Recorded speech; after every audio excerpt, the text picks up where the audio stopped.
Hello everyone, welcome to the review of the iNew V3. This is the device. As you can see, the front is black and the rear is white. On the front we have one camera, a status LED, a proximity sensor and a light sensor, as well as the speaker for phone calls. Then the nice screen, it's a 5-inch screen, and on the bottom we have touch buttons. You can't see them now, they are illuminated. On the side you can see that we have a metal frame. It's only on the left and the right side. Then we have a round power button. On the bottom we have fake stereo speakers and 2 Torx screws. And on the right side we have the volume rocker. On the top is the USB port, the headphone jack and a small hole which helps you to open the device. On the back we have one microphone, we have one LED flash and the camera, the iNew logo, and on the bottom you can see there is a rear speaker, a FCC and CE logo and a NFC logo. If we open it up, you see the slot for the micro SD card, a big SIM slot and a micro SIM slot, the contacts for the NFC antenna, which is built inside the back cover, and the battery.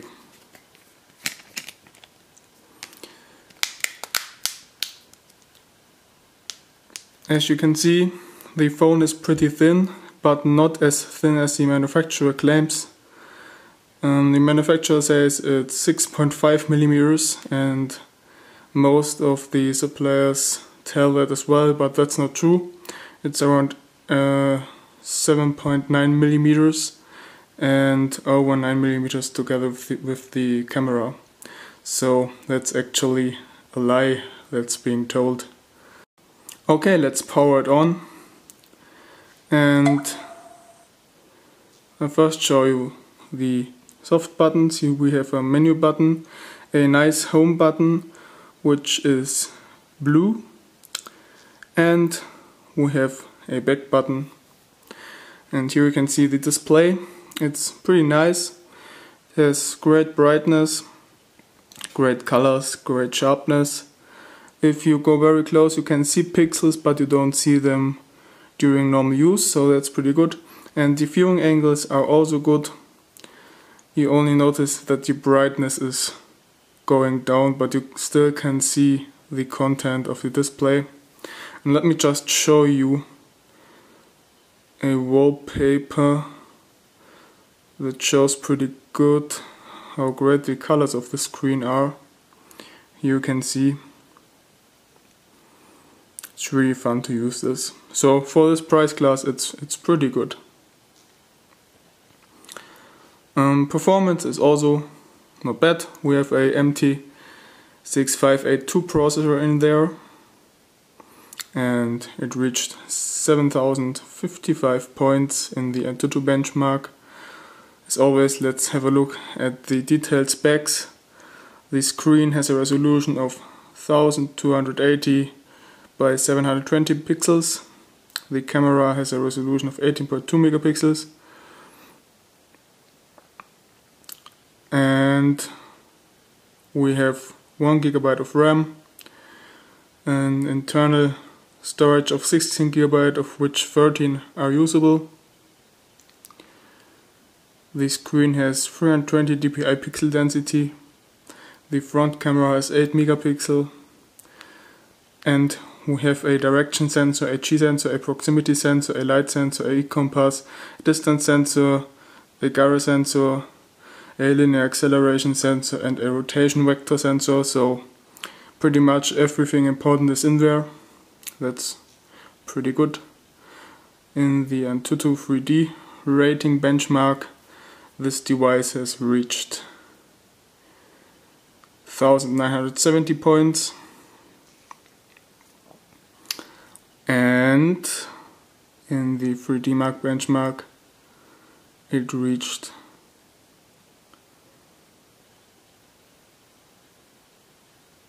2,978 points in the 720p benchmark, 2,020 points in the Ice Storm Extreme 1080p benchmark, and 2,910 points in the Ice Storm Unlimited benchmark. So that's pretty much an average result for this processor. And as you notice, the home button sometimes has some problems with reaction. Sometimes nothing happens, and if you want to open the task list, you see it's not always working properly. Now it worked, so you have to get used to that. I don't know if that is a hardware problem or a software problem.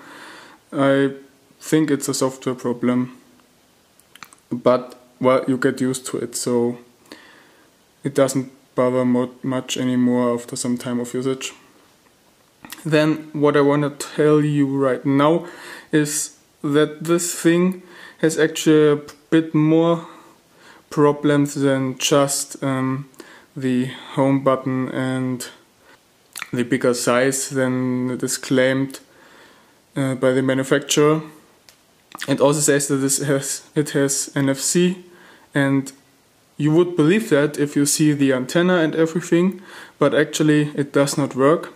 I have enabled it and checked it with my bank card, which actually has NFC, with my passport, which also has NFC, but it did not work. It does work with other phones, so it's not working here. And this is actually the case with other devices as well, so it's not only a problem of this phone.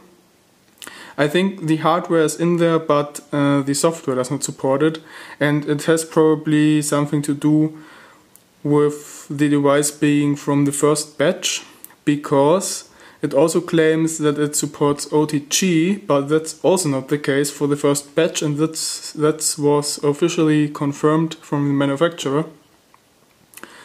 The second batch has it, so well, quite some lies in there. Well, I'm not very pleased by that, but it's still a good phone. Why it's still a good phone? Well, first because it has pretty good GPS, a pretty good GPS reception quality. Let me just show you that with a screenshot I made. After a few seconds it had 7 satellites in view and a fixed for 6, and the accuracy was at 3 meters, so that's not bad. And the compass sensor, or the magnetic field sensor, works also very well. I can show you this with the compass app. Here you can see it. And that's not all. The camera of this thing is also pretty amazing for the price. Let me just show you some pictures.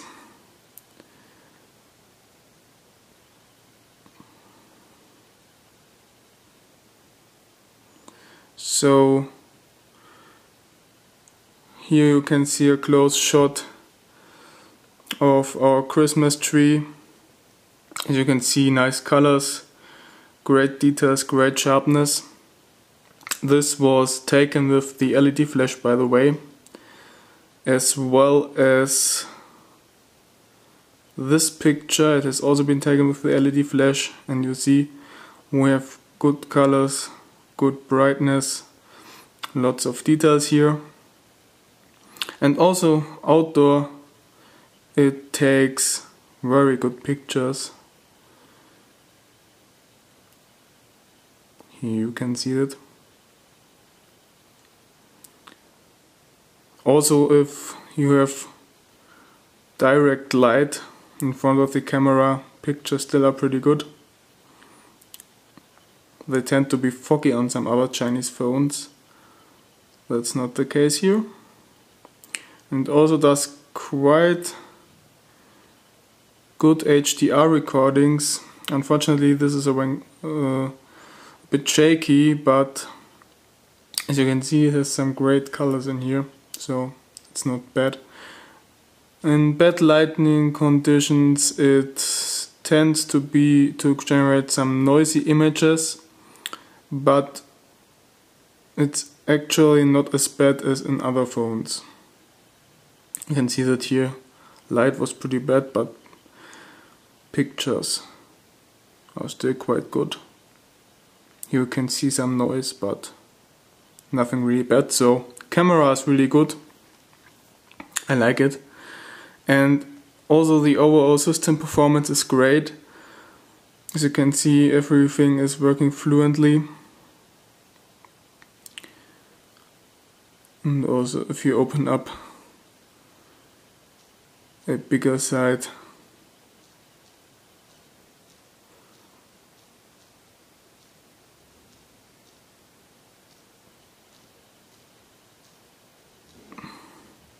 ChinaMobileMac.com for example, you see that surfing the internet works also very well. Everything's smooth and, well, even small fonts are nicely readable with the screen. So overall it's not that bad. And to show you some more of the performance, let's play Re-Racing 3. I've promised that to someone on YouTube. So let's do that now. While playing, you can also hear the speaker of the phone. It does not have much bass, but it's pretty loud and clear. So it's not perfect, but acceptable.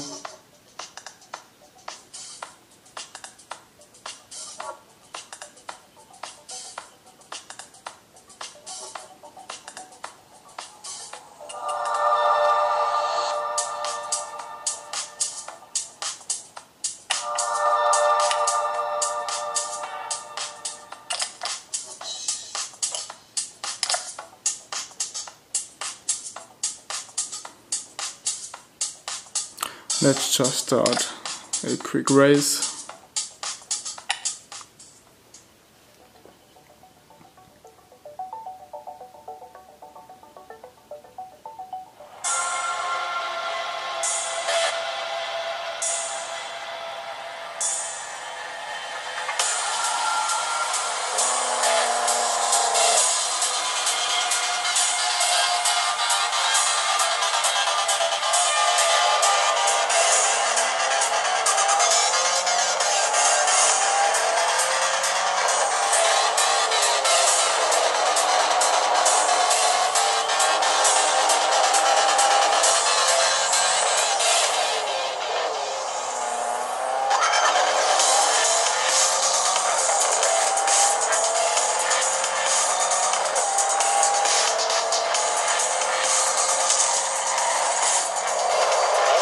So as you can see, this is working quite smooth.